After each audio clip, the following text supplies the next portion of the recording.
No, this isn't about the sorcerer, but it is sorcerer adjacent.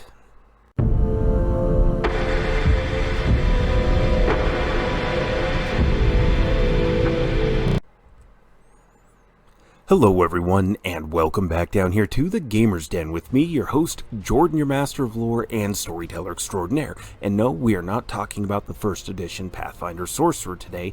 No, we are talking about something related, however. We are talking about a spell on their spell list, and that is Army Across Time.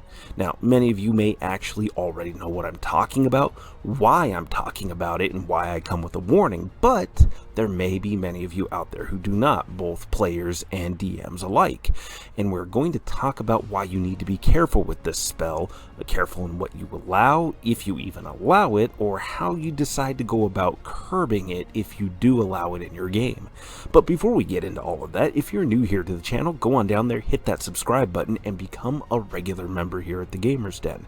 Or, if you've already listed yourself on such a legendary roster of incredible heroes, then go on down to hit the like button and share the video far and wide. But now let's talk about why I'm warning you about Army Across Time. So, it's a 5th level spell. You create 5 5-foot cubes of temporal possibility, plus 1 cube per caster level that lasts 1 round per level. Your timeline overlaps with parallel existences, and you can summon duplicates of yourself that last until the end of your turn.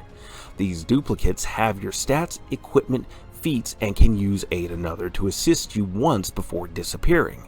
Now, that in and of itself doesn't sound too bad, but there's still a little bit more here. You can summon 1 duplicate per caster level, and you can have 1 duplicate in existence for every 3 caster levels you possess.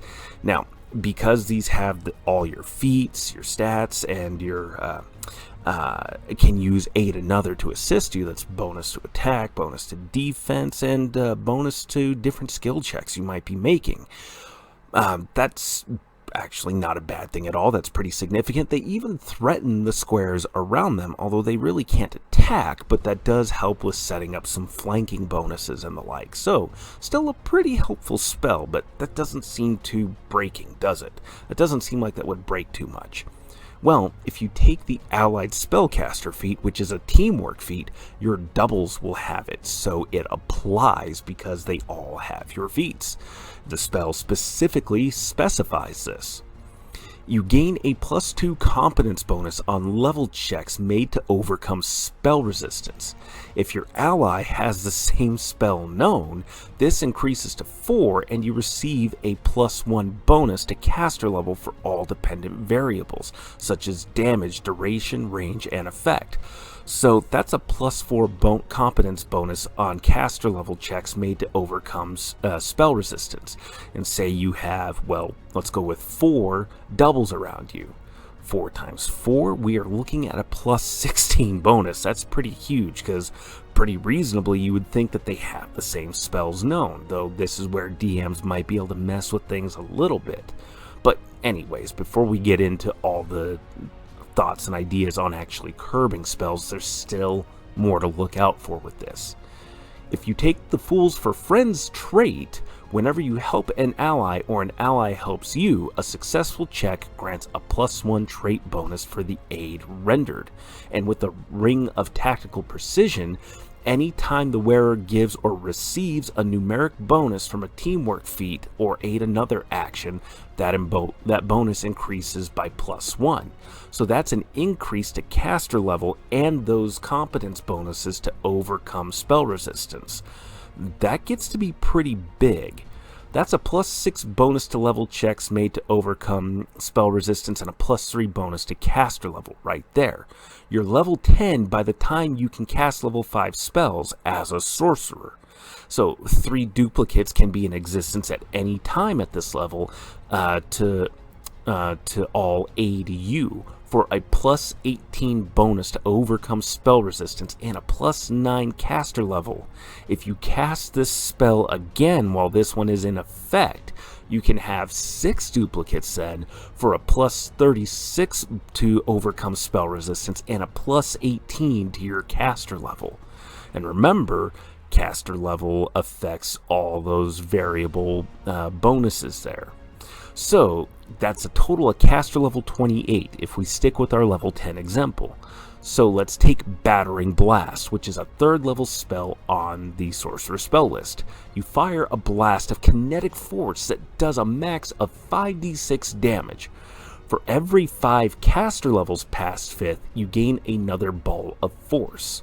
The spell makes bull rush attempts on targets, gaining a plus 10 bonus for each additional ball directed at the same target. At this level, with all of this caster level thrown in there, that's a 25d6 with a plus 40 modifier if they all fire at the same target, and each of them has a chance of knocking the target prone. And given that it's purely a kinetic force effect, that's a damage type that's rarely resisted. I mean, at worst, your DM counts it as bludgeoning damage, which, not entirely unreasonable, but, there's some nuance there and technicalities that could or could not be worked around.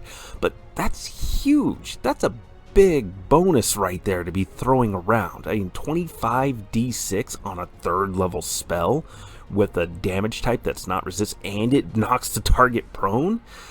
Holy crap, that gets wildly out of control. And this is just with the Sorcerer. This is the Ally Across Time, or Army Across Time spell is something on the Witches spell list, and Witches have the Coven ability that ups their caster level, and there's no reason why they can't take these other options as well, allied spellcasting, and then these different other bonuses that help to boost the aid another action. I mean, all of this adds up pretty quickly to make a pretty terrifying caster.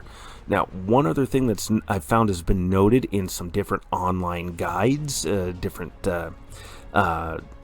homemade lists and guides for making sorcerers and spellcasting in general that talk about this spell. There are a fair number of them that talk about making this permanent. Now, the spell does not explicitly say it can be made permanent, but then again, it doesn't explicitly say that it can't either. And I know for myself, I'm the type of DM that's generally a little bit more on the permissive side of things, particularly if there's a good story to go with things. But even so, looking at this, it's like this is something that gets out of hand pretty quickly. So how would you go about curbing it?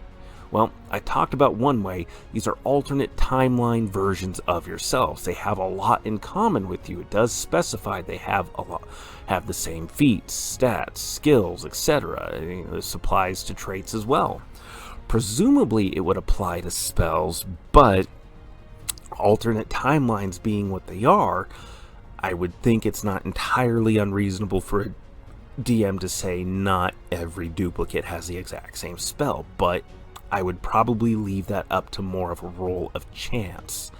So they very well could have the same spell, but maybe not. Maybe not every single one does. But then again, it doesn't really take a whole lot. Even if they don't all do, they can just keep recasting this and building themselves up anyways. Maybe not quite at the same exponential pace, but they could still do all kinds of shenanigans with this. So what's another option? Especially if you decide, well, you want to allow this. You don't want to just start outright denying things left and right, because if you deny something being used a certain way, then it kind of stands to reason that that's a consistent ruling across the world, and so therefore you limit your own ability to use things, and you need to come up with reasons why person A can do what person B has been ruled they're unable to do. Which, again, your DM, technically you can just say, because I say so, but, for me, again, story. I like having consistency in story, just to keep things feeling like they're on that even playing field. Well, messing with timelines tends to attract attention. Attention from things that have a greater ability to use and alter the flow of time, use time magics, distort different timelines and alternate dimensions. certainly entirely reasonable for an authority, an organization of mages, sorcerers, other spellcasters who protect timelines like this. I mean, sure, we're kind of treading into more sci-fi territory than fantasy, but the players started this, bear in mind. They started this by abusing the crap out of this spell. So, the more they start playing around with shenanigans like this, the more they're going to attract attention and have other creatures coming in. Maybe they start to notice that, I'm having trouble calling in the different versions of myself. Something strange is going on here. So that's one that was already a limiter on their spell, on the effectiveness of the spell. It's taking more and more castings, more and more magic for them to actually begin using these things at this crazy high level that they were getting to before. So, because of that, it's eventually going to bring down all kinds of horrific nightmares upon them, or at least for them, horrific nightmares. Hell, you could even skip the whole authority thing and just have them be the cause that draws in greater elder god beings. Start diving into Cthulhu mythos kind of stuff and bring in those beings of unimaginable outer realms and scopes of thought and perceptions of time that just descend down upon them, because here's this tiny little being that decided they were big enough to start screwing around with time so badly, and alternate dimensions and all of that. So definitely some other interesting ways to go about limiting the spell, but then again, you could just always outright ban it. Not my first choice, not one I'm a fan of, but certainly given the room for abuse that's available here, I would certainly say, definitely find some way to limit it. Personally, I would just rule with temporal fluctuations like this are pretty hard to nail down and make permanent. I mean, at best, I would say a permanency spell maybe makes it last a while longer, because if they're willing to invest and burn those kind of spell slots to get that little bit more of a bonus, then I'm a little bit more flexible with it. But even then, I'd still say if you cast it once and then cast it again, that initial casting does not apply to the caster level. That would be another option. And because you're messing with the timeline so much, you're causing others to just wink back out of existence and pop back in, kind of like, something's rubber banding back into place, kind of a thing or effect, some kind of shenanigans like that. Messing with time gets so messy.